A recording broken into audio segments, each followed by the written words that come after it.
તો સુરત શહેરમાં આવનારી નવરાત્રિમાં યશ્વી નવરાત્રિ ફરી એકવાર ગરબા પ્રેમીઓ માટે ખાસ બની રહી છે। આ વર્ષે નવરાત્રિનું આયોજન કેન્સર પીડિતોના લાભાર્થે કરવામાં આવ્યું છે। ગરબા કવિયત્રી અને સમાજ સેવિકા કિંજલ દવેએ આજે વેસુ ભગવાન મહાવીર કોલેજ ગ્રાઉન્ડ સામે યશ્વી નવરાત્રિના ગરબા ગ્રાઉન્ડનું ભૂમિપૂજન કર્યું। આ કાર્યક્રમમાં ગરબા ઉત્સવને સામાજિક હેતુ સાથે જોડી અનેક અનોખી પહેલ કરવામાં આવી છે।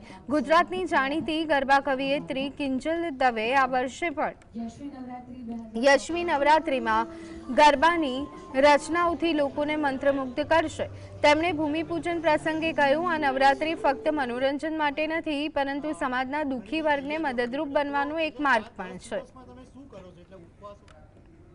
કલાકારનું બીજું આખું વર્ષ ધંધાકીય રીતે કેવું જશે એ પણ નવરાત્રિથી નક્કી થાય છે, કારણ કે આ અમારા માટે સૌથી મોટી ઇવેન્ટ હોય છે આખા વર્ષની।